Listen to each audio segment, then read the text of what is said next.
Muchas gracias por esa amable introducción, Margot. Muchas gracias a todos por estar aquí para platicar sobre el papel de aprendizaje automático en el cambio conductual. Preparé un par de diapositivas y bueno, pues voy a compartirlas. Entonces, ¿qué tipo de conductas es de las que estamos hablando y por qué las cambiamos?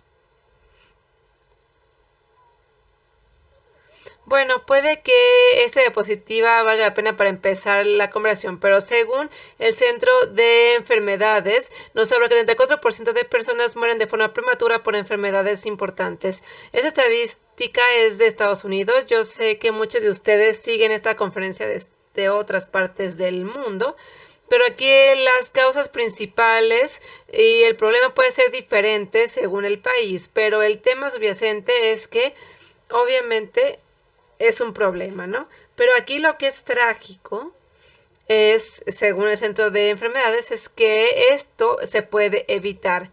Y los números que vemos aquí son muy importantes porque hay mucho que seguimos sin entender sobre la epigenética. Cuando estudiamos enfermedades crónicas y también al entender los mecanismos moleculares subyacentes, pues nos quedará más claro que no son tanto los genes, sino también lo que hacen estos genes. Así que digamos que es el estudio del concepto de la naturaleza, es decir, nacen o se hacen. Aquí más bien en el ambiente pues interactúan para producir características específicas. Si vemos los factores de riesgo modificables de todas estas enfermedades, pues queda muy claro que comparten mucha información. Falta de actividad física, tener una dieta mala, tabaquismo, ingesta de alcohol o de bebidas alcohólicas. Estos son riesgos de factores de riesgo, perdón, que se pueden modificar. Es decir, no nada más se toma una decisión y ya. Más bien son pequeñas decisiones que tomamos a lo largo del día que van a tener un impacto muy fuerte en nuestras vidas. Entonces, queda muy claro por qué nos interesa comer mejor, dormir más y preocuparnos más sobre nuestro cuerpo y nuestra salud. Una disculpa, no sé por qué no quiso cambiar la diapositiva. Ya. Puede que piensen que ya se resolvió el problema. Sí, debemos hacer todo esto. Sin embargo, con todo y que sabemos que debemos hacerlo, no lo hacemos. Cuando la gente es diagnosticada con una enfermedad amenazante, pues les cuesta trabajo modificar su conducta de igual manera. Hay muchas razones por las cuales esto pasa. Una de ellas es porque no estamos creados para pensar en nuestro futuro. Tenemos sesgos cognitivos que nos hacen elegir lo incorrecto. Por ejemplo, los problemas metabólicos nos recuerdan la tendencia de la gente de elegir siempre la gratificación más rápida contra una más lejana. Así que, por ejemplo, si estamos viendo un programa de Netflix, queremos seguir haciendo esto en lugar de irnos a hacer ejercicio, por ejemplo, ¿no? Para salvar nuestra vida. Simplemente así es. Entonces es importante lidiar con estos sesgos cognitivos. Ahora, este es un problema complejo que requiere un abordaje funcional. Ustedes se pueden imaginar que la ciencia de datos juega un papel muy importante cuando lidiamos con grandes cantidades de datos, ¿no? Tenemos miles de individuos que nos aportan datos longitudinales que nos hablan del ejercicio que hacen y después de la intensidad también sabemos la frecuencia y bueno, pues que se ejercitan y mejora su ritmo cardíaco, su vida cardiovascular. Comparten datos muy interesantes, vaya, que nos permiten recibir significado. Y obviamente ese significado es importante. También se pueden experimentar estadísticas y diseños, lo cual también importa. Entonces, bueno, la verdad es que desafortunadamente esto no es suficiente. También necesitamos poder crear una intervención creativa, lo cual requiere el entender cómo la gente toma decisiones. Así que la ciencia conductual juega un papel muy importante aquí, es decir, poder aplicar principios económicos al aspecto conductual. Y aparte de esto, es muy complejo este tema, ya que Todo está conectado, interconectado, y a partir de las investigaciones de la salud mental, cardiovascular y las enfermedades, esta conducta importa. No somos los únicos que hemos notado este problema.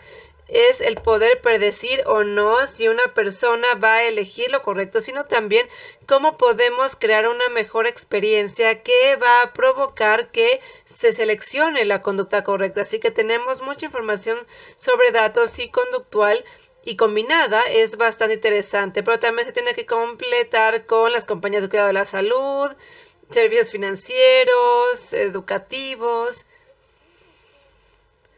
Cómo es necesario poder sobrepasar los sesgos cognitivos para que podamos tomar las decisiones correctas. Siguiente, por favor. Entonces, en Fitbit tenemos muchas herramientas a nuestra disposición para provocar un cambio conductual. Como se pueden imaginar, tenemos establecimiento de metas, tenemos recordatorios, tenemos información detallada, programas estructurados, juegos, recompensas, evaluaciones, factores sociales, es decir, la gente puede hacer amistades en este programa, también puede invitar a miembros de la familia, a unirse a comunidades para platicar dificultades que puedan estar presentando o enfermedades crónicas que padecen, de modo que puedan intercambiar ideas sobre los retos que tienen y cómo manejan estas enfermedades. Y también tenemos coaches de la salud. Siguiente, por favor. Bueno, nuestra sugerencia es que los datos y el aprendizaje automático puede mejorar estas herramientas. Vamos a hablar entonces de información detallada. La razón por la cual funciona esta hipótesis es porque se recibe una retroalimentación basada en datos sobre una conducta de forma convincente, lo cual llevará a cambios conductuales. Entonces, ¿qué papel juega el aprendizaje automatizado aquí? Bueno, primero la relación entre la conducta y el resultado, porque esta es un área muy importante. Aquí tenemos diferentes aspectos para medir. Tenemos entendimiento de la salud cardiovascular del usuario, por ejemplo, y es posible así para nosotros entender qué tipo de conductas están relacionadas a resultados de la salud para poder promoverlos.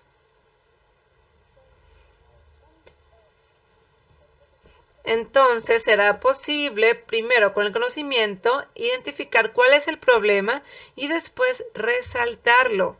Es decir, intervenir en el momento correcto una vez que hemos logrado el entendimiento. Es decir, una intervención en el momento justo. Y esto lo podemos tener después de considerar un problema y cómo resolverlo. Por ejemplo, la falta de sueño. Bueno, si tratamos el método de mindfulness, muy probablemente podamos solucionar este problema, ya que ha habido una intervención en el momento más necesario.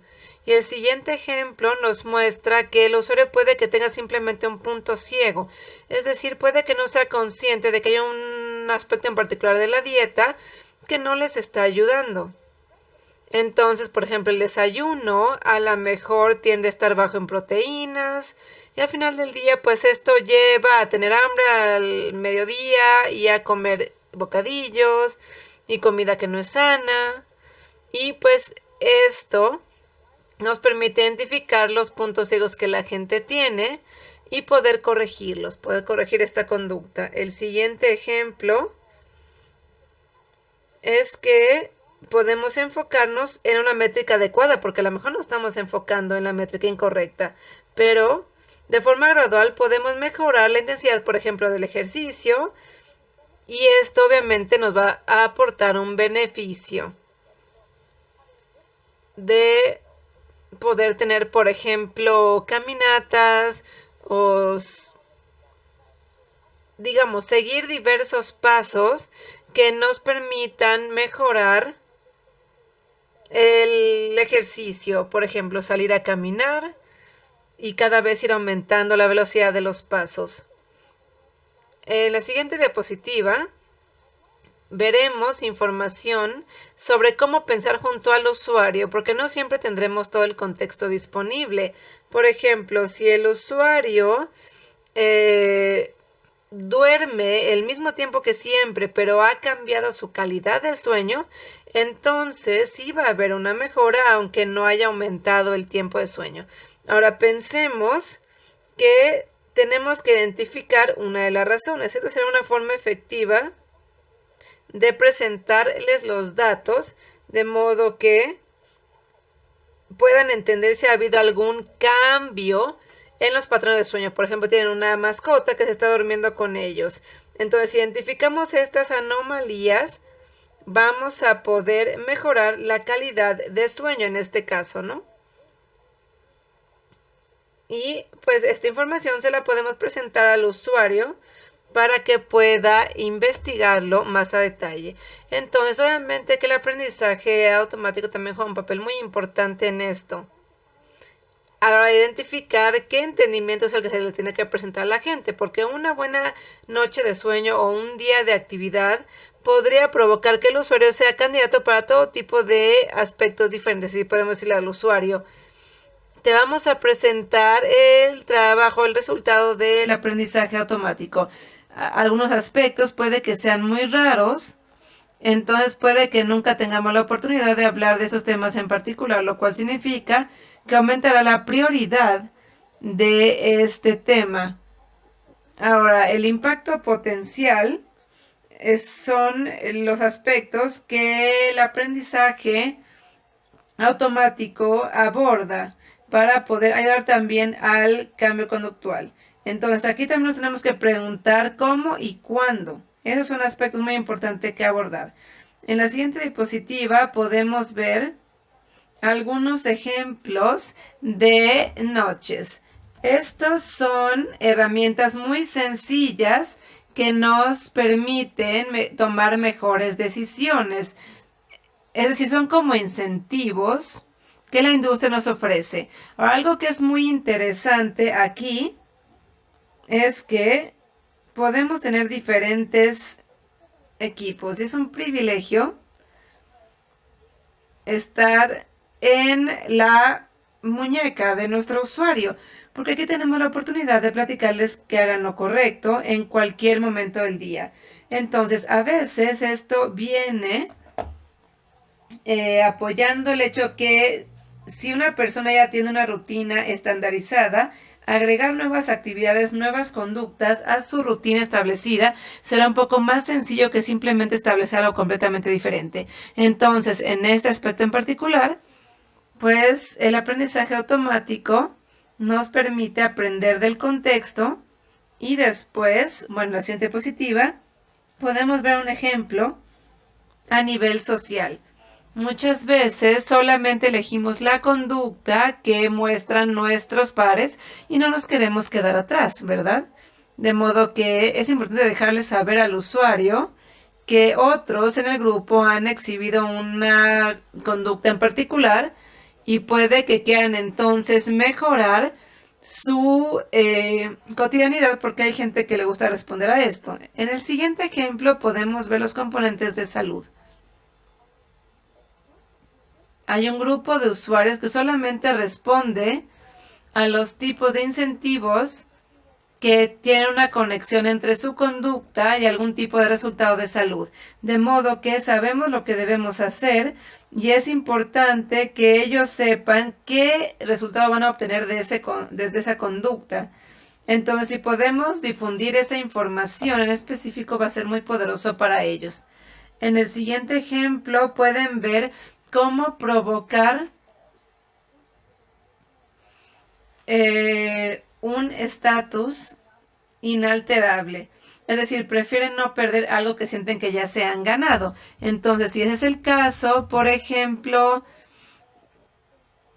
si van a mostrar una conducta específica que les muestre estatus, va a ser muy poderoso para ellos y no lo van a querer cambiar. Y luego la siguiente sería cambiar una creencia por una más poderosa. Es decir, hay gente que piensa que no tiene suficiente tiempo en el día para ejercitarse. Entonces a mí me gusta que podamos retar esa necesidad que puedan tener para poder cambiar de cotidianidad. Así que el aprendizaje automático aprende el contexto de las personas, explora y explota lo que ya sabe de los usuarios y después entiende cómo elegir las decisiones correctas y las frecuencias adecuadas para cada usuario. Eso es lo que normalmente hace el Machine Learning o el aprendizaje automático. Y la siguiente diapositiva nos muestra que podemos crear experiencias personalizadas. Algunos usuarios necesitan programas bien estructurados, es decir, como algún tipo de graduación. Y el papel que juega Machine Learning en este escenario, pues es crear rutas inteligentes de duraciones variables. Y esto lo podemos hacer con programas, por ejemplo. Y esta estructura nos permite entender si están listos o no para pasar al siguiente nivel. Aquí podemos ver un ejemplo de otra herramienta que tenemos, que son los juegos, que son muy efectivos en muchas industrias, así como en la nuestra, como sugieren las investigaciones y estudios. Ahora, el papel que juega el aprendizaje automático en este escenario, o el Machine Learning, es que sea un reto, pero también lograble. Y esto es algo muy típico. Si a alguien le cuesta mucho trabajo algo, lo encuentra muy difícil, muy probablemente no lo va a querer hacer. Más bien la intervención tiene que ser sencilla y poniendo las metas un poco arriba para que podamos lograr que el usuario gane el juego, por así decirlo. Y bueno, la psicología de las competencias son realmente muy interesantes porque la forma en la que competimos y cuánto nos movemos para ganar depende mucho de contra quién estamos jugando. Entonces, explotar estos temas como el aspecto del aprendizaje automático, por supuesto, nos permitirá tener mejores resultados. En el aspecto social, muchos estudios han mostrado que la rendición de cuentas es un factor muy importante de cualquier programa. Y pues al tener esta oportunidad la gente sí se conecta con sus amigos, familiares, comunidades. Y lo que puede hacer el aprendizaje automático aquí es emparejar los algoritmos, emparejarlos con gente que están en este mismo viaje, ya sea que estén en la misma etapa o un poquito después de ustedes, para que puedan mejorar esta posibilidad de tener éxito, creando así grupos privados que pueden tener un tamaño correcto y que nos permite intercambiar ideas de una forma mucho más libre y sencilla. Siguiente, por favor. Aquí podemos ver que no puede haber un solo plan para cambio conductual. Depende de la persona, hay que personalizarlo. Puede ser establecimiento de metas, incentivos, programas, depende de lo que necesite la persona. A lo mejor necesitan programas muy estructurados o más apoyo por parte de los amigos y la familia y de la comunidad. Tal vez también necesiten esta rendición de cuentas o a lo mejor necesiten la supervisión de un coach de salud. En general, el papel que juega aquí el aprendizaje automático, obviamente, tiene que ver con las herramientas de intervención que provocarán un éxito mayor en el usuario. Y yo espero que para los que están interesados en esto, puedan buscar una compañía que se dedique a esto. Ahora hay muchos problemas muy importantes que quedan por resolver, yo sé, y no los considero todavía resueltos. Sin embargo, es importante seguir en la compañía de otras disciplinas que nos puedan ayudar a crear interacciones más participativas, ya sea para mejorar nuestra capacidad de así podamos entender la economía conductual, la ciencia conductual, de modo que el mérito sea más poderoso. Muchas gracias por su tiempo.